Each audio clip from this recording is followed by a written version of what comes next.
Vice President Harris takes office, she will also take on another role, President of the Senate. She does so as Democrats will take control of the upper chamber for the first time since 2015, giving the party control of the House, Senate, and presidency.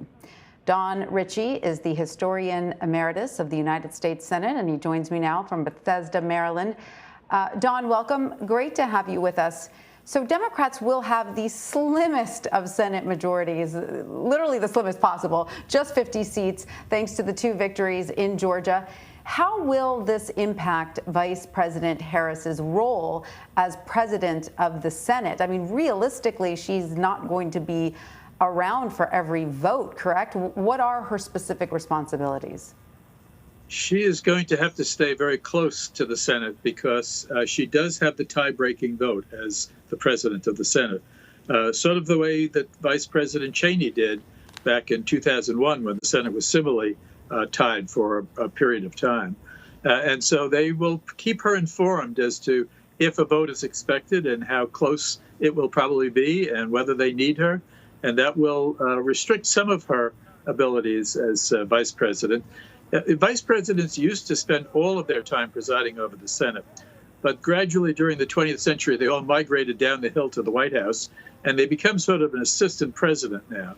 And they have offices in the West Wing, and they stay close, but they still have their legislative duties to perform.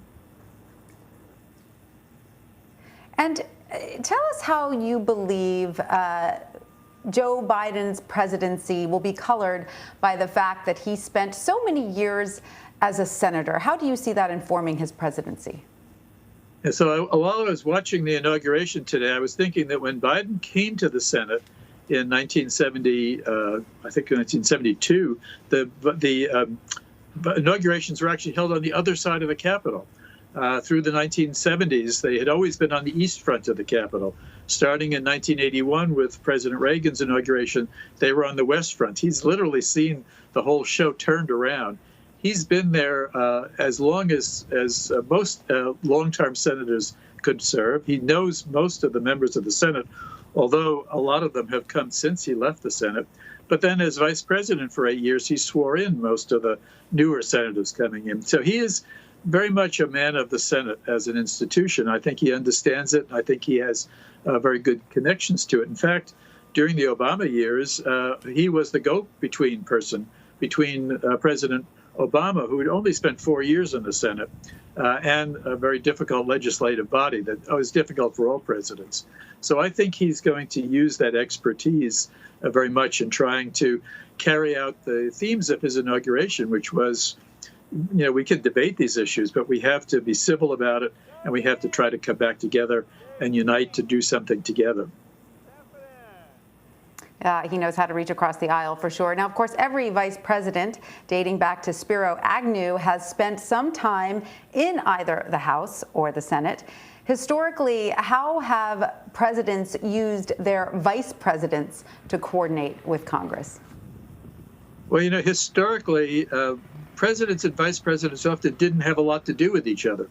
In the 19th century, usually they picked somebody from the opposite side of the president's party to balance the ticket. And so you had conservatives and liberals, you had hard money men and soft money men, and all sorts of rivalries that meant that the president was linked with a person that he didn't particularly care for. So they were very happy to leave the vice president down at the legislative branch. One vice president, when he was leaving office, about a week before he left office, the Senate threw him a big dinner. And they asked him, had the president ever consulted him on an important matter? And he said, not yet, but I still have a week left to my term.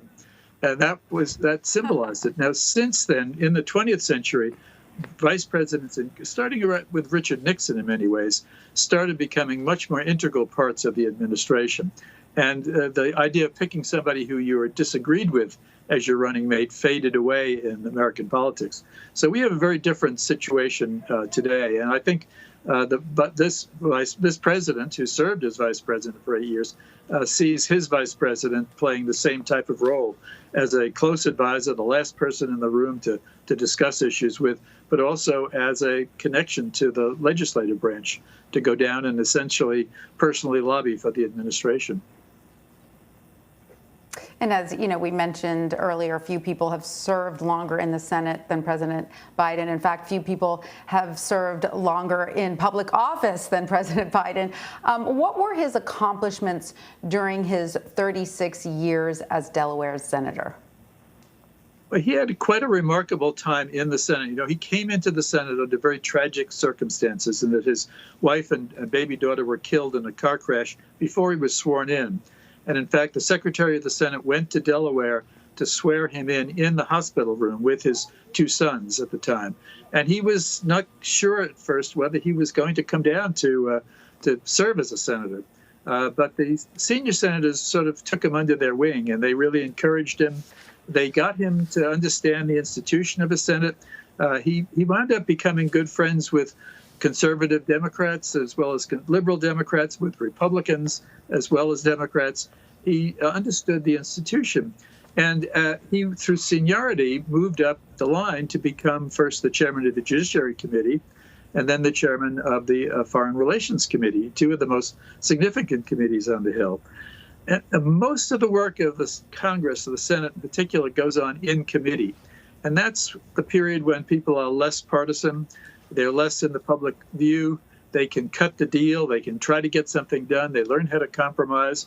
And that was what shaped him along the way. I think that he understands how to get legislation passed. He understands the sacrifices you sometimes have to make to get a good bill, if perhaps not the best bill, not everything you wanted, but to get as much of it as possible and to get the other side to agree to go along with you on this. And so I think he's going to use that strategy as president, trying to get some significant legislation passed, despite the fact that he has a much narrower margin in the House and almost no margin in the Senate to get anything done in the Senate. Usually you need 60 senators.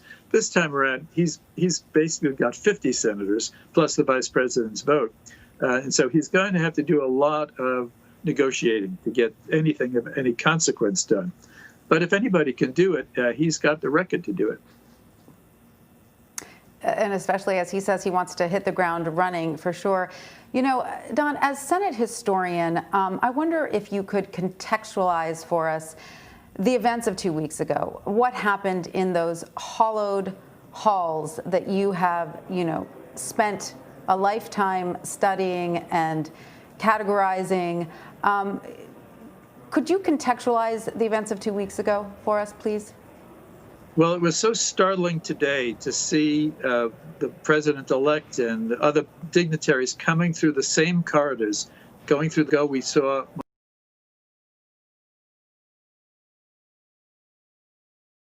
on January 6th was unprecedented in American history. The idea of storming the Capitol, of seeking to do harm to people, to legislators who were engaged in a constitutional function of counting electoral ballots, which is their responsibility, and it's laid out in the Constitution and in the rules of the Senate and the House. To be in the chambers doing their legislative work and to be attacked like that was just astonishing. I mean, we've certainly had attacks in American history. We had an anthrax attack that closed down the Hart Building for 3 months back in 2001. On September 11th, 2001, it's quite possible the Capitol was a target of the fourth plane that crashed in Pennsylvania. We've had instances where Civil War soldiers, Confederates, actually raided the city and got close enough to see the Capitol Dome, the completed Capitol Dome, but before they were turned back by the Union troops. So the Capitol being a symbol of democracy has always been threatened. It's always been something that its opponents have sought to attack, but never in this way, never in the idea of people, citizens crashing through the doors, breaking windows, damaging statuary, damaging furnishings, rifling through people's desks, hunting out the members. That was just absolutely astonishing. And today, to some degree, a lot of this was all cleaned up. Now, the still broken windows, there are still lots of damage inside the building, but these were the exact same halls that those ceremonial rugs were laid down and that became the pathway for the new administration. So there is a sense of rebirth and coming back together again after a very traumatic incident. Absolutely. I think for so many Americans, seeing these images today are going a long way towards, healing some of the trauma that was endured seeing those images from January 6th. Now, looking ahead, it is the first time since 2015 that Democrats will control the upper chamber, giving the party control of the House, Senate, and presidency. So how have Senates in years past navigated these sorts of trifectas? Have they always worked out well, or what are the pitfalls?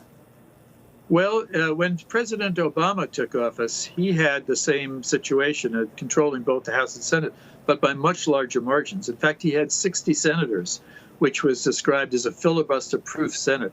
Of course, President Biden doesn't have anything close to that at this stage. There have been moments when presidents have had solid support from Congress. When Franklin Roosevelt took over in 1933, everybody, Republicans and Democrats alike, felt it was their patriotic duty to support him because the country was in this terrible depression, and they needed to do anything possible to get it out. In fact, he sent them a banking bill one day that the House passed the morning it got it, and the Senate passed that afternoon, and he signed it that night. And the probability is that absolutely nobody on Capitol Hill had time to read the entire bill. They just had to trust what he was doing. Now, that's a rare moment in American history in terms of crisis. But you could argue that President Biden's coming in a moment of crisis as well. The fact that they were all wearing masks, the fact that they were spread out, the fact that there was no huge crowd of public there was an indication that we're still in this pandemic. And I think perhaps that might be one of the unifying factors to bring people together to realize that we have to do something to solve the immediate crisis that's in there. There'll be plenty of other things to fight about, but there've got to be some things where they can come together on. And certainly we've seen that in history, but most presidents don't have huge majorities. The President George W. Bush faced that 50-50 Senate also in 2000, 2001. But right in about 6 or 7 months into his term, one of the Republicans walked out of his party in disagreement with the president's policies and joined the Democrats. And suddenly the Democrats became the majority party.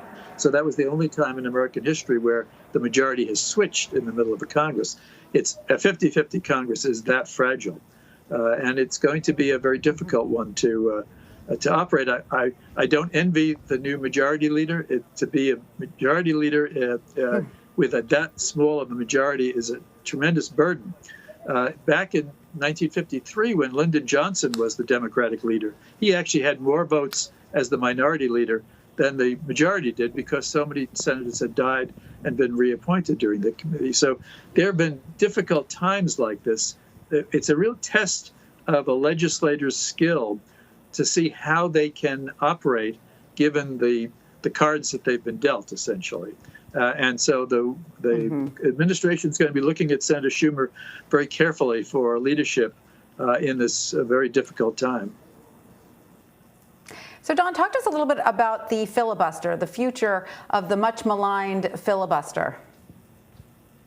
Yes, well, most people have seen the movie Mr. Smith Goes to Washington, and they've seen Jimmy Stewart standing up there and talking for hours and finally collapsing, and they think that's what a filibuster is. And that rarely happens.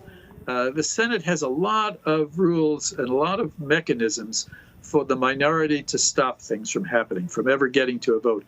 And it can be a minority faction within the majority party. It can be the minority party, or it can be a single senator who just says, I object, and stops things from happening at that point. Filibusters are a sort of a general term for anything that's used to stop the Senate from reaching a vote. The Senate has the mechanism to cut off a filibuster, but it takes 60 senators to do that. They have done away with that for nominations. And so President Biden will not have to face a 60-vote hurdle for each one of his nominations. 51 votes will get anybody confirmed. And that means as long as you've got your party united, you'll get your nominees through. But legislation is a very different situation. People talk about doing away with the filibuster.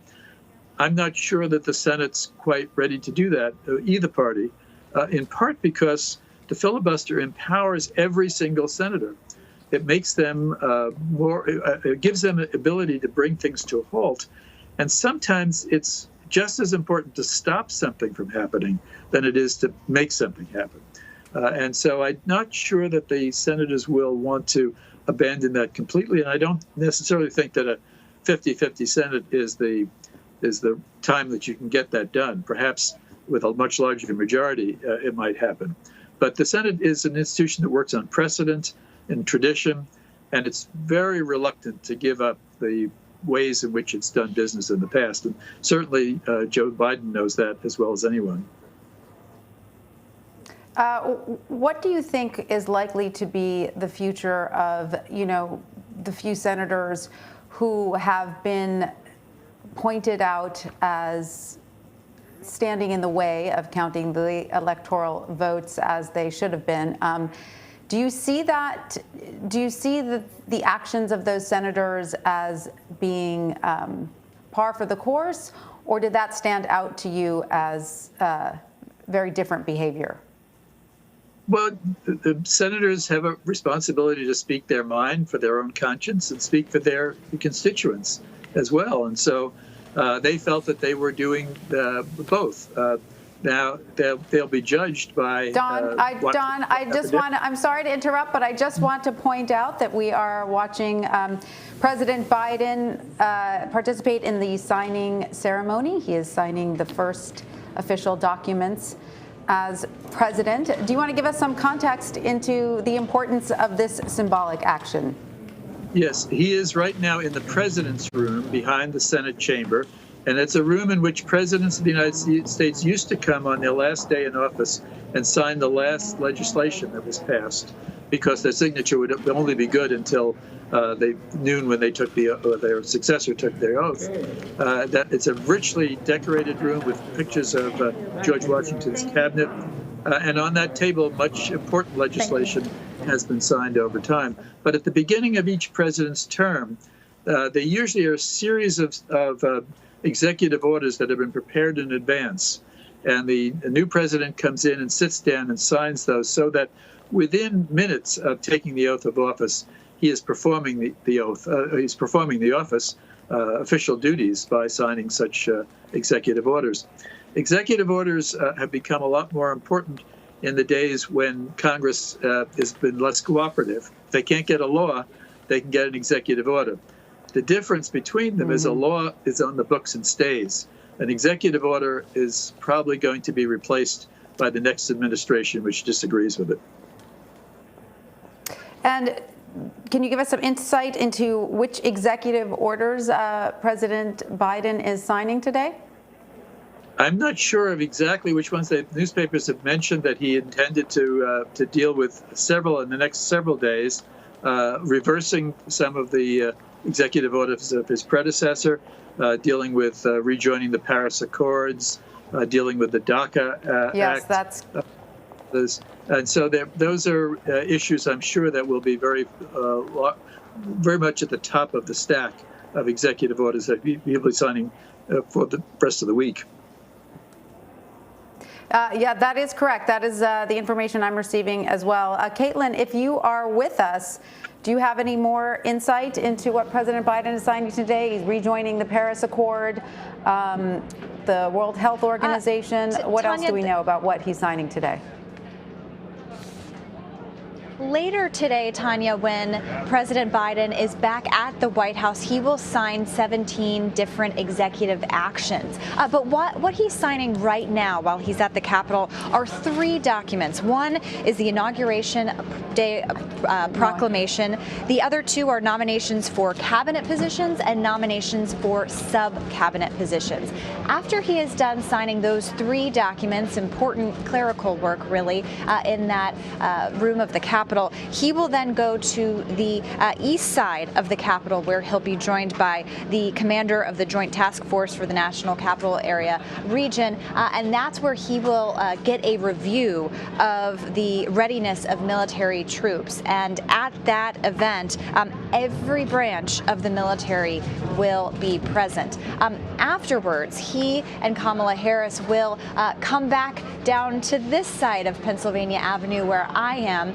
You can see the parade route behind me. This is traditionally a place where lots of spectators could be gathered, but it is here that Kamala Harris and Vice President Kamala Harris and President Joe Biden will walk, and then they will walk right to the White House right behind me. So signing these important documents, then getting that briefing on the east side of the Capitol, coming to the parade, going into the White House, and inside the White House later this afternoon, he will sign 17 different executive actions. And those executive actions encompass a lot of the things that you were just talking about: rejoining the Paris Climate Accords, rejoining the World Health Organization, some immigration policy proposals, reversing the former President Trump's Muslim ban. He is also going to make executive actions on the environment, on the census, and also addressing COVID right away, issuing a mask mandate in cases where he can, kind of pushing for this 100-day mask challenge, as he calls it. He's also going to be pausing student loans and extending the moratorium on evictions and foreclosures, and also in a big action here, he's going to be requiring everybody that works for him to sign an ethics pledge. All right, great. And so that's all later today, correct, Caitlin? So what he's signing today are just the nomination orders, is that correct? Right now, I mean, rather at this moment. That's correct. Right now, while he's at the Capitol, he is signing the Inauguration Day proclamation, nominations for his cabinet positions and for sub-cabinet positions. And then when he comes back here to the White House, that's where he'll sign those executive actions. And just a word about the cabinet positions. Usually at this time, by this time, we would have seen nominees already confirmed to be able to allow the government to get up and hit the ground running. We haven't had any actual confirmations, although those confirmation hearings for the Secretary of Defense, Secretary of State, intelligence officers, and the Treasury Secretary started on the Capitol earlier this week.